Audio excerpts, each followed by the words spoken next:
नमस्कार दोस्तों, मैं रत्नेश सर आप सभी का स्टडी 91 में स्वागत करता हूं। और कैसे हैं आप सभी? उम्मीद करता हूं आप सभी स्वस्थ होंगे, जहां भी होंगे मस्त होंगे। दोस्तों, आज बहुत ही इंपॉर्टेंट टॉपिक लेके आया हूं। जैसा कि आप जानते हैं कि हमने पढ़ी आधुनिक शिक्षा, ब्रिटिश कालीन शिक्षा और वैदिक कालीन शिक्षा और बौद्ध कालीन शिक्षा का हमने ज्ञान अर्जित किया। पर दोस्तों, आज हम पढ़ेंगे कि आधुनिक शिक्षा क्या होती है, आधुनिक शिक्षा में क्या था मॉडल जो हम लोग शिक्षा ग्रहण कर रहे हैं। दोस्तों, किस प्रकार से आधुनिक शिक्षा में सुधार हुए, तो इन सब के बारे में आज हम अध्ययन करेंगे। बहुत ही मजेदार और धमाकेदार क्लास होने वाली है। एक बार मेरे सारे बच्चे वीडियो को ज़्यादा से ज़्यादा लाइक कर दें और शेयर कर दें। मेरे सभी बच्चों को राधे राधे, जय श्री कृष्ण, जय श्री राम। आइए दोस्तों, स्टार्ट करते हैं आज का सेशन। बहुत ही धमाकेदार और मजेदार होने वाला है सेशन। ये दोस्तों आपके स्टडी 91 में कुछ बैचेस हैं जो कि स्टार्ट हो चुके हैं। आपके हिंदी का batch, UP TET, super TET और UP police constable, PCS NET का आप सभी ज्वाइन कर सकते हैं। दोस्तों आइए दोस्तों स्टार्ट करते हैं। आधुनिक शिक्षा, दोस्तों आइए जानते हैं कि क्या थी आधुनिक शिक्षा और आधुनिक शिक्षा में क्या क्या सुधार हुए। तो इसके बारे में थोड़ा सा जानेंगे दोस्तों।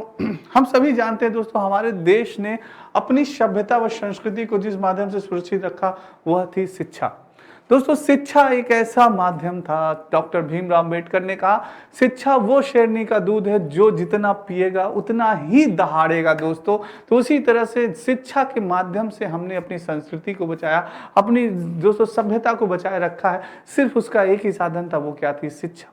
शिक्षा से आपके व्यक्तित्व का पता चलता है, शिक्षा से आपके आदर्श का पता चलता है। वो एक शिक्षा ही है दोस्तों जो आपके सारे, यानी कहते नहीं, आपका एक आईना प्रदर्शित कर देता है कि हाँ, इस बालक के अंदर कितनी शिक्षा है, इस बालक के अंदर कितनी योग्यता है। वो सारी चीजें प्रदर्शित हो जाती हैं जब आप अपनी भाषा से, अपनी भाषा के माध्यम से किसी के सामने अपनी थॉट को, यानी अपने विचारों को प्रस्तुत करते हैं। तो दोस्तों, यानी कि शिक्षा की स्वतंत्रता के बाद नवीन सरकार के समझ यह चुनौती थी कि शिक्षा का राष्ट्रीय स्वरूप कैसे पुनर्जीवित किया जाए। दोस्तों, कई शिक्षाएं आई, बौद्ध कालीन शिक्षा आई, आपका ब्रिटिश कालीन शिक्षा आई। तो दोस्तों, ये हुआ कि इन शिक्षा को कैसे पुनर्जीवित किया जाए और कैसे इस शिक्षा के सिस्टम को और भी अच्छा सुधार किया जाए और इसमें क्या परिवर्तन किया जाए जिससे कि शिक्षा को सरलतापूर्वक सभी में विस्तार किया जा सके और उसको पुनर्जीवित किया जा सके। तो ये सोच का विषय था। तब दोस्तों क्या किया गया? भारत में विभिन्न शिक्षा आयोग समितियां गठित की गई, कई शिक्षा आयोग बनाए गए और कई समितियां गठित की गई। और दोस्तों, जिन्होंने अलग अलग स्तर पर शिक्षा के विकास पर विचार किया तथा सुझाव दिए।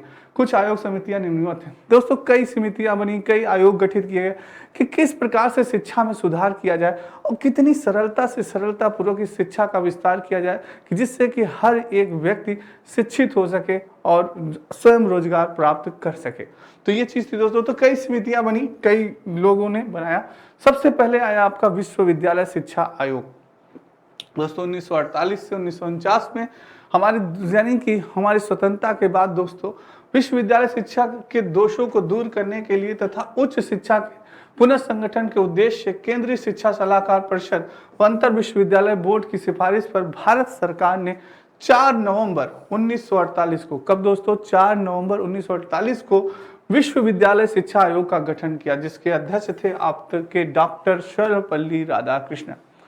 दोस्तों, डॉक्टर सर्वपल्ली राधाकृष्णन जो कि एक महान आत्मा थे, महान हस्ती थे, जिन्होंने शिक्षा के क्षेत्र में क्रांति का बहुत ही महत्वपूर्ण योगदान दिया, जिन्होंने शिक्षा के क्षेत्र में क्रांति ला दी थी दोस्तों।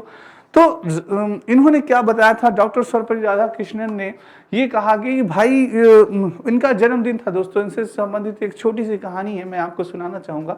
इनका जन्मदिन था दोस्तों। तो इनका जन्मदिन था, तो सारे लोग कहे कि चलिए आज भाई राधाकृष्णन जी का जन्मदिन है, इनका जन्मदिन मनाया जाए।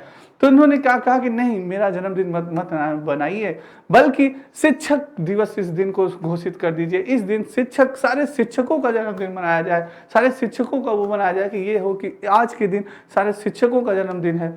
तो वो दोस्तों उनकी सोच थी, वो उनकी थॉट थी दोस्तों। और उसी दिन शिक्षक दिवस मनाने लगने का आपको मालूम होगा। तो दोस्तों, उन्हीं के जन्मदिन पे ही शिक्षक दिवस मनाने लगे हम सभी। तो ये चीज थी इनकी, ये थॉट थी दोस्तों आपके डॉक्टर सर्वपल्ली राधाकृष्णन जी की। नेक्स्ट दोस्तों, तो ये उनके, यानी कि अध्यक्ष बनाया गया, उनको शिक्षा आयोग का गठन किया गया और इनका उसका आयोग का अध्यक्ष बनाया गया। और 10 सदस्य इस आयोग में दोस्तों 1949 में अपना प्रतिवेदन दिया, जो कि क्या थे? 18 अध्यायों में उन्होंने विभक्त किया, जिसमें 207 संस्तुतियां की थी इन्होंने, यानी कि 207 दोस्तों आपकी संस्तुतियां की। और अध्याय इन्होंने क्या किया? 18 अध्यायों में इन्होंने विभक्त किया। और राधा कृष्णन के रिश्ता के कारण इसे राधा कृष्णन आयोग भी कहा गया। दोस्तों इस आयोग के अध्यक्ष कौन थे? आपके डॉक्टर राधा कृष्णन थे, इसलिए इस आयोग को क्या कहा गया? राधा कृष्णन आयोग भी कहा गया दोस्तों। ठीक है, नेक्स्ट दोस्तों, इसमें क्या सुझाव दिया है राधा कृष्णन जी ने? क्या सुझाव दिया, आइए जानते हैं दोस्तों। पूर्व माध्यमिक तथा उच्च शिक्षा में गुणवत्तापूर्ण सुधार हेतु विश्वविद्यालय शिक्षा आयोग द्वारा दिए गए सुझाव। क्या सुझाव दिया, आइए जानते हैं। इन्होंने कहा कि विश्वविद्यालय शिक्षा जो स्नातक का है उसका पाठ्यक्रम कितना किया जाए? 3 वर्ष का किया जाए। किसका? कला का यानी कि आपका आर्ट वर्क को कितने वर्ग पाठ्यक्रम बनाया जाए? आपका आर्ट वर्क का पाठ्यक्रम बनाया जाए 3 वर्ष का दोस्तों। कितना? 3 वर्ष का। और परास्नातक यानी कि पाठ्यक्रम परास्नातक का दोस्तों किया जाए 2 वर्ष का। किसका? विज्ञान विषय का, यानी कितना किया जाए? 2 वर्ष का किया जाए। और दोस्तों शोध का यानी आप रिसर्च अगर कर रहे हैं तो उसका पाठ्यक्रम बनाया जाए 2 से 5 वर्ष का। और ये कैसी शिक्षा होनी चाहिए? ये व्यावसायिक शिक्षा होनी चाहिए। क्या होनी चाहिए? ये व्यावसायिक शिक्षा होनी चाहिए। अगर किसी को स्नातक प्राप्त करना है, ग्रेजुएशन प्राप्त करनी है, तो उसकी 3 वर्ष कर दीजिए। और जिसको परास्नातक प्राप्त करना है दोस्तों, पोस्ट ग्रेजुएट होना है, तो उसको 2 वर्ष कर दीजिए। और जिसको शोध यानी कि रिसर्च करना है किसी विषय पे, तो दोस्तों उसको 2 से 5 वर्ष कर दीजिए और उसे व्यावसायिक शिक्षा में अंतर्गत सम्मिलित कर दीजिए। तो ये चीज थी दोस्तों, बहुत ही इंपॉर्टेंट ये शोध हुए आपके विश्वविद्यालय शिक्षा में, बहुत अच्छे सुझाव दिया इन्होंने। तो ये आपके दोस्तों स्टडी 91 में कुछ पुस्तकें हैं जो कि फ्री डिलीवरी है दोस्तों, आप सभी ले सकते हैं।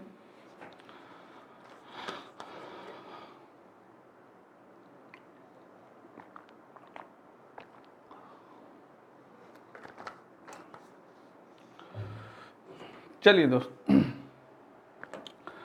अब व्यवसायिक शिक्षा क्या थी? आपके दिमाग में एक चीज होगी कि आखिर व्यवसायिक शिक्षा क्या थी। तो व्यवसायिक शिक्षा में दोस्तों आपका वाणिज्य आता है, आपकी कृषि आती है, चिकित्सा से क्षेत्र से संबंधित दोस्तों आपको चीजें बताई जाती हैं, जिससे कि आप क्या कर सकें, कोई व्यवसाय कर सकते हैं, आप कुछ चीजें सीख सकते हैं।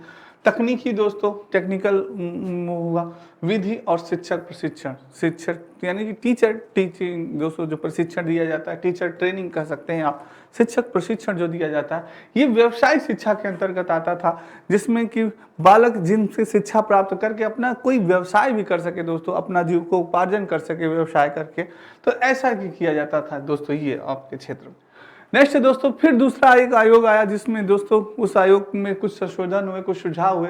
दूसरा आयोग था आपका माध्यमिक शिक्षा आयोग, जो कि 1952 से 1953 में आया। तो दोस्तों उच्च शिक्षा प्राप्त करने अथवा व्यवसाय खोजने के अलावा कोई और विकल्प नहीं था।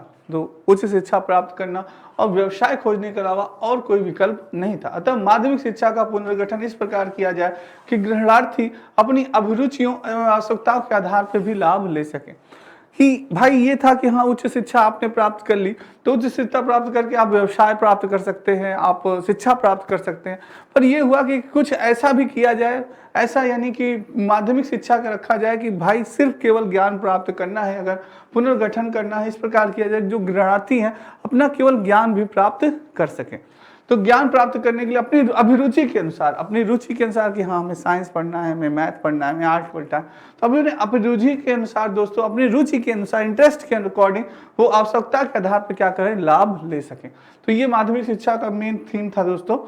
तो बोर्ड के सुझाव पर 23 सितंबर 1952 को भारत सरकार ने 23 सितंबर 1952 को भारत सरकार ने मद्रास विश्वविद्यालय में दोस्तों, मद्रास विश्वविद्यालय, वहां के कुलपति कौन थे? डॉक्टर ए लक्ष्मण स्वामी दोस्तों। कौन थे? डॉक्टर ए लक्ष्मण स्वामी जी मुदालियर की अध्यक्षता में माध्यमिक शिक्षा आयोग की स्थापना की गई, घोषणा की। दोस्तों आपसे प्रश्न पूछेगा, प्रश्न कैसे बनेगा? पूछेगा कि माध्यमिक शिक्षा आयोग के अध्यक्ष कौन थे, विश्वविद्यालय आयोग शिक्षा के अध्यक्ष कौन थे? तो उसमें मैंने बताया सर्वपल्ली राधाकृष्णन थे। इसमें अगर पूछ ले तो आप बता सकते हैं कि अध्यक्षता की माध्यमिक यानी कि ए लक्ष्मण स्वामी मुदालियर ने अध्यक्षता की थी दोस्तों माध्यमिक शिक्षा आयोग की। तो दोस्तों ये आपसे प्रश्न पूछे जा सकते हैं, इस प्रकार से प्रश्न बन सकते हैं। तो इसलिए ध्यान से पढ़िएगा और कॉपी कलम लिए रहिएगा, नोट करते चलिएगा मेरे दोस्तों। इस आयोग के अध्यक्ष के नाम पर इस आयोग को मुदालियर आयोग भी कहा जाता है दोस्तों। आपसे पूछ सकता है, माध्यमिक शिक्षा आयोग नहीं पूछा तो आपको भ्रम में डालने के लिए, आपको सस्पेंस में डालने के, आपको कंफ्यूज करने के लिए एग्जाम में मुदालियर आयोग पूछ लेगा कि बताइए बेटा मुदालियर आयोग के अध्यक्ष कौन थे? तो भी उनके कौन थे? डॉक्टर ए लक्ष्मण स्वामी मुदालियर ही थे दोस्तों। ठीक है, याद रखिएगा। नेक्स्ट है आपका, नाम से भी जाना जाता है, इस आयोग में 9 सदस्य और 1 उप सचिव थे। कितने सदस्य थे दोस्तों? 9 सदस्य थे और 1 उप सचिव थे।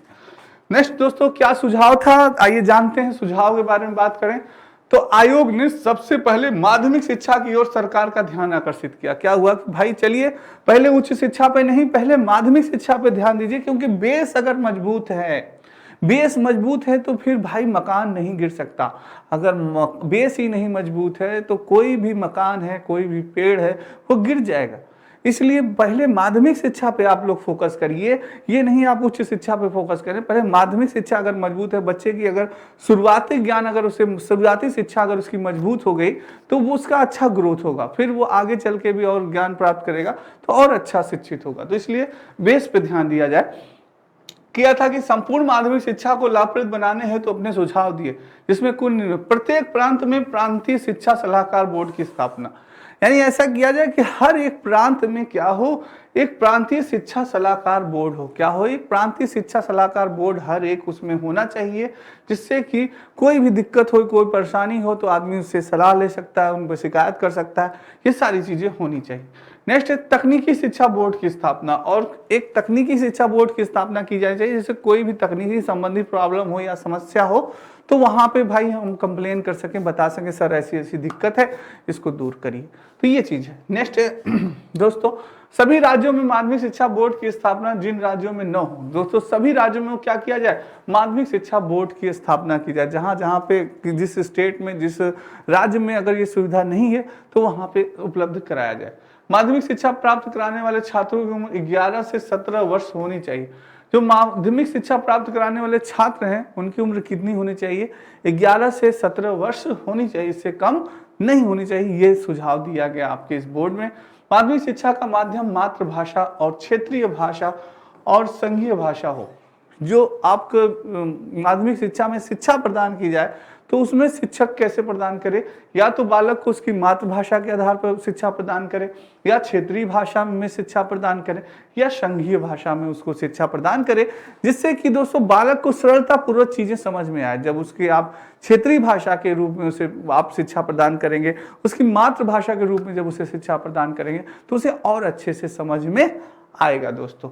और पाठ्यक्रम छात्रों की रुचि के अनुसार होना चाहिए। पाठ्यक्रम कैसे होना चाहिए? छात्रों की रुचि के अनुसार होना चाहिए। दोस्तों बालक तभी पढ़ेगा जब उसके अकॉर्डिंग कुछ उसकी इंटरेस्ट जगेगा, पाठ्यक्रम में उसकी रुचि आएगी। अरे यार इसमें तो हाथी के बारे में भी नॉलेज है, अरे यार इसमें तो हमें टाइगर के बारे में भी बताया जाएगा, अरे यार इसमें हमें नदियों के बारे में भी बताया जाएगा। तो दोस्तों वो थोड़ा सा इंटरेस्टिंग लगेगा बच्चे को। जैसे होता नहीं कार्टून, कार्टून आप देखते हैं बच्चे तुरंत कार्टून की तरफ एक्टिव होते हैं, और चीजें दिखाएंगे नहीं पड़ेंगे। जैसे कार्टून में तो दोस्तों कार्टून के माध्यम से अगर उन्हें कुछ पढ़ाने की भी कोशिश किया जाए तो वो कार्टून के माध्यम से पढ़ा भी सकता है आदमी कि हाँ भाई अब देखते हैं, आप जैसे कि बनता है तो कार्टून से ही दोस्तों, अब ए पी जैसे क से कबूतर, तो कार्टून के माध्यम से ही उन्हें पढ़ाया जाता है, जैसे कि वो इंटरेस्ट जगे उनके अंदर। तो वही चीज है। नेक्स्ट है आवश्यकता तथा वर्तमान जीवन से संबंध। अध्यापक के बच्चों को निःशुल्क शिक्षा, जो अध्यापक हैं, अध्यापक के बच्चे हैं, उनको क्या दिया जाए? निःशुल्क शिक्षा प्रदान किया जाए। अध्यापकों के बच्चों को निःशुल्क शिक्षा प्रदान किया जाए। जो भाई टीचर हैं उनके बच्चों को निःशुल्क शिक्षा प्रदान किया जाए, उनसे कोई शुल्क न लिया जाए। सेवाकालीन अध्यापक प्रशिक्षण की व्यवस्था, जो सेवाकालीन अध्यापक है वो दोस्तों क्या करें? प्रशिक्षण की आवश्यकता करें, उन्हें प्रशिक्षण दें। जो नए टीचर आ रहे हैं तो उन्हें प्रशिक्षण दें कि किस प्रकार से पढ़ाना है, किस प्रकार से समझाना है, वो चीज। तो ये सुझाव थे दोस्तों आपके। ये दोस्तों आपके यूपी टेट आपकी प्राइमरी पुस्तकें आ चुकी हैं, यूपी टेट के आपकी पुस्तक आ चुकी है। ये आपके हिंदी डिजिटल का नया बैच प्रारंभ हो चुका है।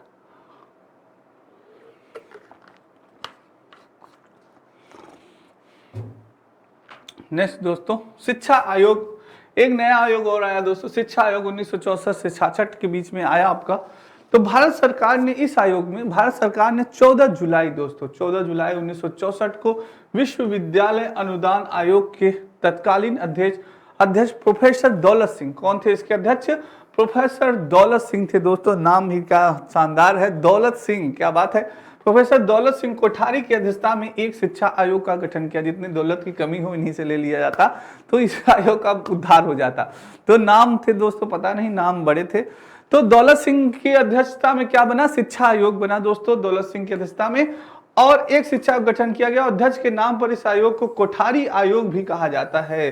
यानी दौलत सिंह कोठारी। इसीलिए दोस्तों कोठारी आयोग के अध्यक्ष कौन थे आपसे तो पूछा जाएगा, अरे भाई कोठारी में दौलत से कोठरी भरी हुई थी। एक ऐसा ट्रिक दोस्तों, ऐसे ट्रिक आप भी बना सकते हैं, बस थोड़ा सा आपको दिमाग लगाना है कि दौलत से कोठरी भरी हुई थी। यानी आपसे कोई पूछे कि बताइए कोठारी आयोग के अध्यक्ष कौन थे, भैया हमारे दौलत सिंह जी थे। तो वही चीज है दोस्तों, क्योंकि दौलत से कोठरी भरी हुई थी। कोठारी आयोग या शिक्षा आयोग कोई भी पूछे तो दोस्तों क्या थे आपके, दौलत सिंह उसके कोठारी उसके अध्यक्ष थे। ठीक है, अब अध्यक्ष के नाम पर इस आयोग का ये हो गया दोस्तों। आगे आते हैं कि वर्ष 1964 में भारत की केंद्रीय सरकार द्वारा डॉक्टर दौलत सिंह कोठारी की अध्यक्षता में शिक्षा प्रणाली को नया आकार, दोस्तों क्या किया जाए कि शिक्षा प्रणाली को एक नया आकार दिया जाए, नई दिशा दी जाए, देने के उद्देश्य से कोठारी शिक्षा आयोग का गठन किया गया, जिसने राष्ट्रीय विकास के लिए शिक्षा के उप शीर्षक से वर्ष 1966 में अपनी रिपोर्ट दी कि भाई जो शिक्षा का विकास है, शिक्षा की प्रणाली है, उस प्रणाली में थोड़ी सी कुछ नई दिशा दी जाए, उसको किसी प्रकार से सरल पूर्वक प्रेजेंट किया जाए, पाठ्यक्रम इस प्रकार से लचीला बना जाए, इस प्रकार से प्रशिक्षण प्रदान किया जाए कि बालकों को सारी चीजें आसानी से सरलता पूर्वक समझ में आ जाए। तो दोस्तों वो चीज यानी कि कहा गया कि भाई कुछ नई दिशा दीजिए, इसमें कुछ सुधार करिए। तो इसके लिए आपके दौलत सिंह कोठारी जी को बुलाया गया और कहा गया कि इसमें कुछ सुधार आप करिए। तो उन्होंने अपनी रिपोर्ट दी। क्या रिपोर्ट दी, उन्होंने क्या सुझाव दिया, ये जानते हैं। आयोग ने संपूर्ण भारतीय शिक्षा का अध्ययन किया व उसके पुनर्गठन संबंधी कुछ सुझाव दिए। उन्होंने पूरा भारतीय शिक्षा का अपना अध्ययन किया कि ठीक है ऐसी ऐसी शिक्षा थी, अब क्या सुझाव करना चाहिए ये जानते हैं।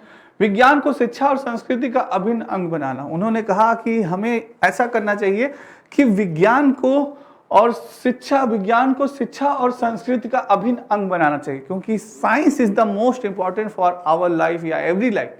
तो साइंस बहुत ही इंपॉर्टेंट है हमारे सभी के लिए जीवन में।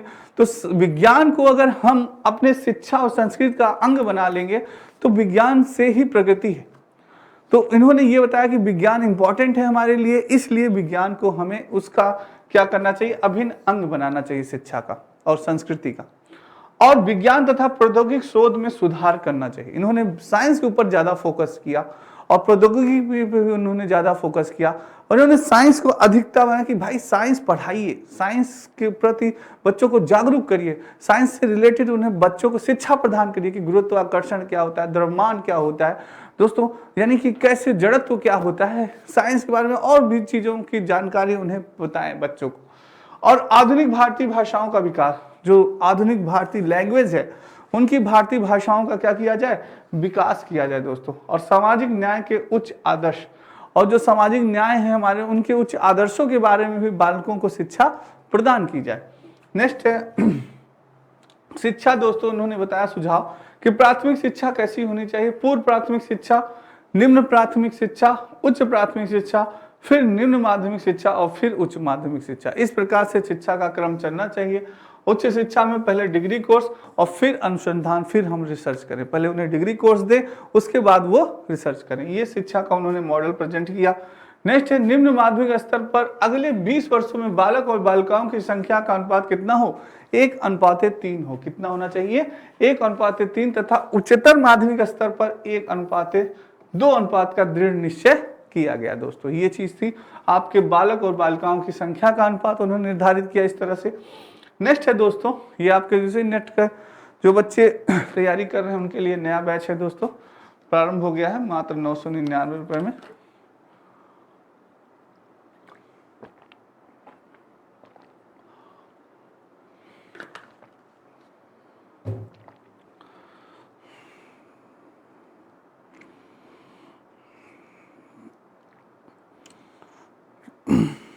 आइए दोस्तों नेक्स्ट चलते हैं।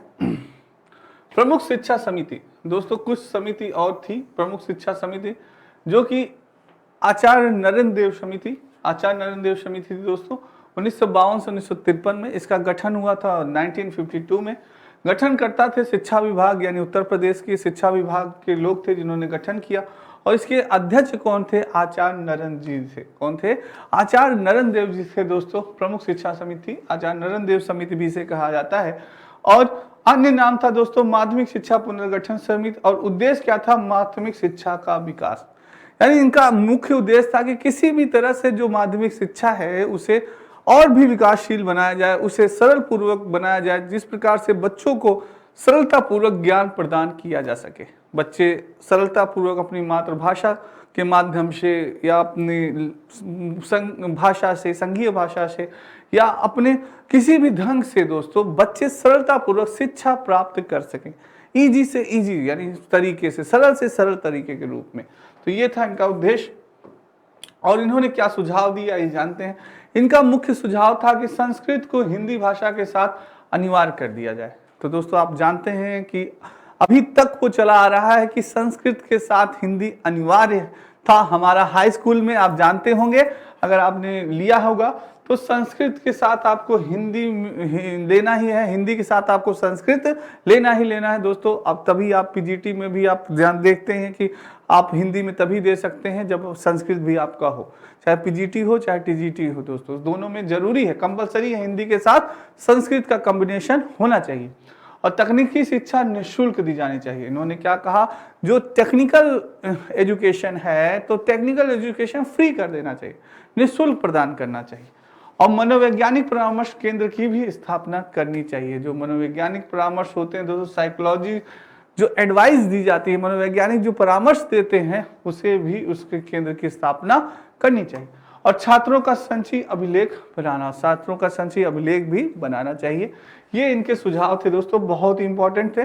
नेक्स्ट है दुर्गाबाई समिति 1957 और 1959। दोस्तों दुर्गाबाई समिति का गठन कब हुआ? 1958 से 57 में हुआ था इसका अनुमोदन। इसके गठनकर्ता कौन थे? भारत सरकार द्वारा योजना आयोग के सुझाव पे भारत सरकार ने इसका गठन किया। इसके अध्यक्ष कौन थी? श्रीमती दुर्गाबाई देशमुख जी थी। कौन थी दोस्तों?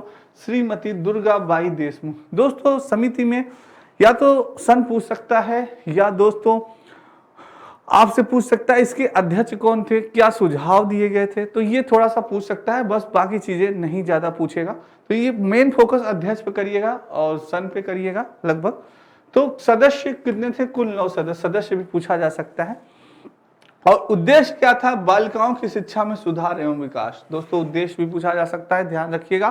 तो इस उद्देश्य, इस दुर्गाबाई समिति का मेन उद्देश्य था कि बालिकाओं की शिक्षा पे सुधार किया जाए, यानी लड़कियों की शिक्षा पर किस प्रकार से सुधार किया जाए कि लड़कियों को दिक्कत न हो, सरलतापूर्वक लड़कियां शिक्षा ग्रहण कर सकें दोस्तों।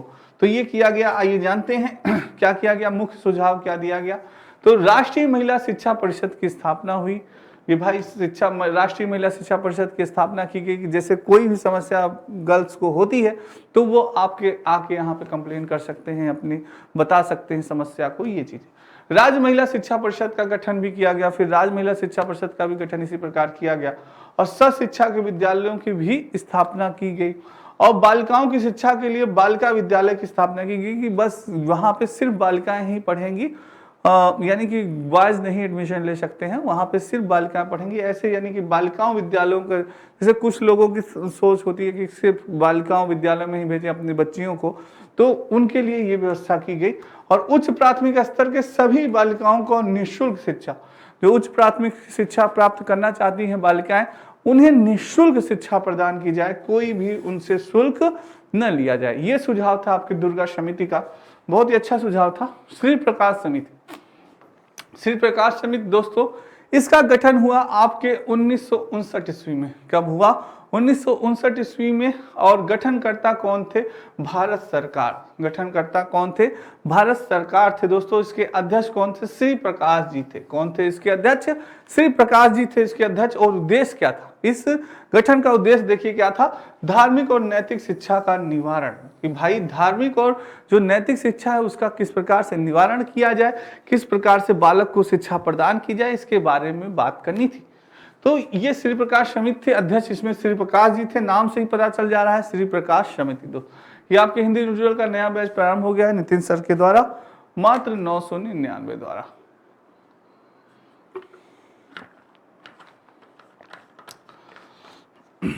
आइए दोस्तों नेक्स्ट चलते हैं। इसका मुख्य सुझाव क्या था दोस्तों? इस समिति का मुख्य सुझाव था कि नैतिक तथा आध्यात्मिक मूल्यों की शिक्षा हेतु विशेष प्रावधान। नैतिक और आध्यात्मिक मूल्यों का भाई इस पे ज़्यादा विशेष ध्यान दिया जाए, नैतिक मूल्यों पे विशेष ध्यान दिया जाए, आध्यात्मिक मूल्यों पे ज़्यादा ध्यान दिया जाए, और महान विभूतियों की जीवन वृत्ति एवं उपदेशों को सम्मिलित करना। जो महान विभूतियां हैं जैसे आपके स्वामी विवेकानंद है, महात्मा बुद्ध जी हैं, महात्मा गांधी हैं, तो इनकी दोस्तों विभूतियों के जो उपदेश हैं, जो इन्होंने बताया है, शिक्षा से संबंधित चीज़ों को बताया है, उस पर ज़्यादा फोकस करना। बच्चों को बताया जाए कि देखिए महात्मा गांधी जी ने ये कहा, स्वामी विवेकानंद जी ने ये कहा, डॉक्टर भीमराव अम्बेडकर ने ये कहा कि शिक्षा के माध्यम से ही व्यक्ति अपने समाज में एक अच्छा पद पा सकता है, अपने सम्मान को पा सकता है। ये सारी चीजें बताई दोस्तों, तो ये चीज था, तो उन पे फोकस किया जाए। नीति शास्त्र एवं दार्शनिक विचारधाराओं का अध्ययन किया जाए। तो दार्शनिक विचारधारा थे, रूसो के थे, अरस्तु के थे, तो उस पर अध्ययन किया जाए कि हाँ क्या कहा अरस्तु ने, क्या कहा रूसो ने, तो उस पर अध्ययन किया जाए दोस्तों। दार्शनिक विचारधाराओं पर अध्ययन किया जाए, ये बताएगा। सामाजिक मूल्यों तथा देशभक्ति के अध्यायों को सम्मिलित किया जाए। भाई अपनी देशभक्ति की, हमारे देश का राष्ट्रध्वज है, इसका सम्मान करना चाहिए, हमारे राष्ट्रगीत का सम्मान करना चाहिए, राष्ट्रगान का सम्मान करना चाहिए, इस सब बातों की बात की। समय समय पर अनुभवी तथा आध्यात्मिक महापुरुषों की भी व्याख्या हेतु दोस्तों बुलाना, ये भी चीज है कि समय समय पर आध्यात्मिक और महापुरुषों को भी बुलाया जाए और उनसे एक्सप्लेनेशन करा जाए, व्याख्या कराई जाए, ये सारी चीजें की जाए। नेक्स्ट है दोस्तों हंस मेहता समिति। आपकी हंस मेहता समिति है, इसका गठन हुआ 1 नवंबर 1961 में। कब हुआ? 1 नवंबर 1961 में हुआ। गठनकर्ता कौन थे? राष्ट्रीय महिला शिक्षा परिषद की अध्यक्ष श्रीमती द्राक्षा शरण थी। द्राक्षा शरण थी दोस्तों, और इसकी अध्यक्ष कौन थी? नाम से ही पता चल रहा है, हंसा मेहता समिति, यानी कि श्रीमती हंस मेहता थी। तो दोस्तों कुछ समितियां तो ऐसी हैं जिनका नाम से ही आपको पता चल जाएगा, जैसे हंस मेहता समिति है तो हंस मेहता जी ही इस समिति के अध्यक्ष थी, तो ये जल्दी नहीं पूछेगा आपसे। इसके सदस्य पूछ सकता है कि सदस्य कितने थे, तो 11 सदस्य थे। कितने सदस्य थे इसमें? 11 सदस्य।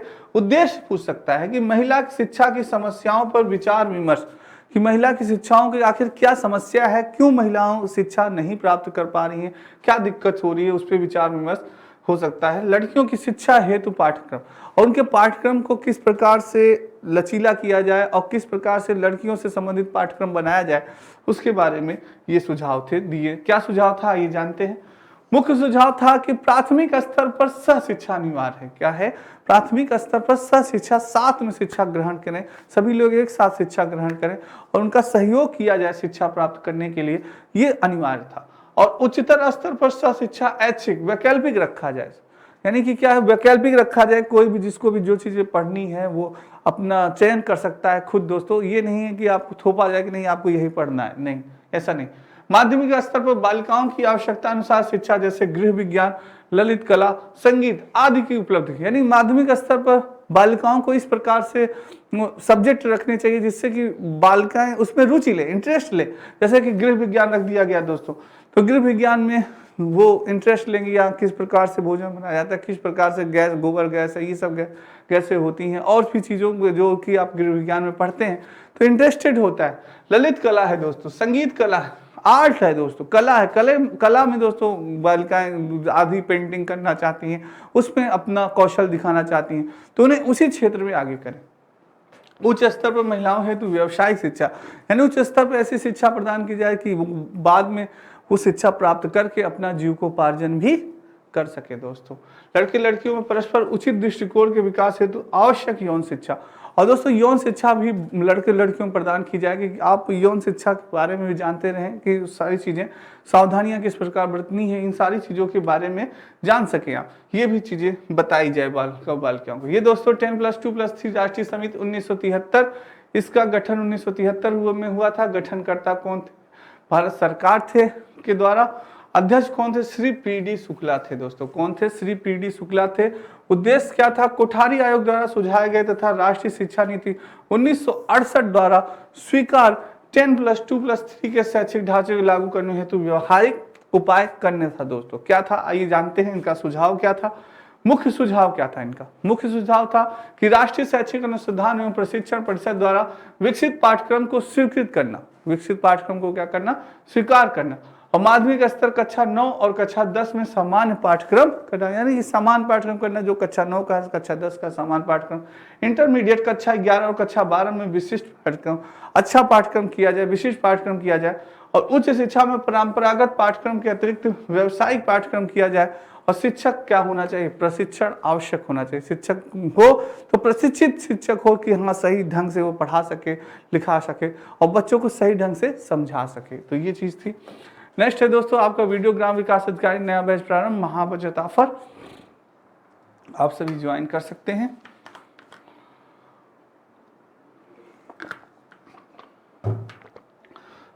आइए दोस्तों नेक्स्ट चलते हैं। दोस्तों नेक्स्ट है आपकी, नेक्स्ट है प्रोफेसर यशपाल समिति। दोस्तों 1992 से 93 में इसका गठन हुआ था और गठनकर्ता थे भारत सरकार मानव संसाधन विकास मंत्रालय। इसके अध्यक्ष कौन थे, आपके प्रोफेसर यशपाल जी थे। सदस्य कितने थे ये याद रखिएगा, 8 सदस्य थे। दोस्तों क्या सुझाव दिया प्रोफेसर यशपाल जी ने, उद्देश्य क्या था कि पाठ्यक्रम की गुणवत्ता बनाए रखने हेतु स्कूली छात्रों विशेष रूप से छोटे बच्चों पर पढ़ाई के बोझ को कम करने के उपायों के बारे में सलाह देना। कि छोटे बच्चे के जो बोझ है काफ़ी भारी उनका सिलेबस होता है, काफ़ी पुस्तकें भारी होती हैं, तो उनको कैसे कम किया जाए, जो बोझ छोटे बच्चों पे होता है वो किस अनुसार कम किया जाए, उस पर उद्देश्य था। शीर्षक था शिक्षा बिना बोझ के, without burden education. Without burden education यानी शिक्षा बिना बोझ के, इनका शीर्षक था। ये पूछा जा सकता है कि शिक्षा बिना बोझ के किस समिति का वो था, मोटो था, तो ये था यशपाल समिति का। बहुत अच्छा क्वेश्चन ये बना है, पूछा भी जाता है, याद रखिएगा। तो इसका मुख्य सुझाव क्या था, मुख्य सुझाव था पाठ्य पुस्तक को विद्यालय में सुरक्षित रखा जाए और बच्चों को प्रोवाइड किया जाए, बच्चों को यानी कि उपलब्ध कराया जाए फ्री में, निःशुल्क। स्कूल बस्ते का बोझ कम करना। दोस्तों जो चीज़ें पढ़ानी है सिलेबस के अकॉर्डिंग कम ही की जाए, जो पढ़ाना है आपको तो सिलेबस के अकॉर्डिंग की जाए, तो वो चीज़ें। और प्राथमिक कक्षाओं में गृह कार्य न दिया जाए। क्या ये इन्होंने ये कहा कि जो प्राथमिक कक्षाएं हैं उसमें गृह कार्य न दिया जाए, जो करवाना है आपको स्कूल में ही करवाइए, स्कूल में ही समझाइए, पढ़ाइए, लिखाइए। पाठ्य पुस्तक में जनसाधारण की भाषा, जो भाषा होनी चाहिए वो जनसाधारण की भाषा हो, मातृभाषा हो, जिससे कि बालक सरलता पूर्वक समझ सके। और विज्ञान विषय में प्रयोगात्मक पक्ष को अधिक महत्व दिया जाए, यानी प्रयोग स्वयं करके सीखे, बालक प्रयोग करके सीखे। दोस्तों ये नहीं कि गुरुजी पढ़ाते जा रहे हैं बच्चा बस सुनता जा रहा है, ये नहीं, स्वयं करके सीखेगा तो जल्दी सीख पाएगा। तो ये चीज़ें हैं दोस्तों। ये आपके नितिन सर की ई नोट्स है जो कि आप डाउनलोड कर सकते हैं, बहुत इंपॉर्टेंट है आपके लिए। दोस्तों आज की क्लास आपको कैसी लगी कमेंट बॉक्स में कमेंट जरूर करिएगा, एक बार लाइक और शेयर जरूर करिएगा। आज के लिए इतना ही, कल फिर मिलेंगे बहुत इंपॉर्टेंट टॉपिक के साथ। तब तक राधे राधे, जय श्री कृष्ण और जय हिंद दोस्तों।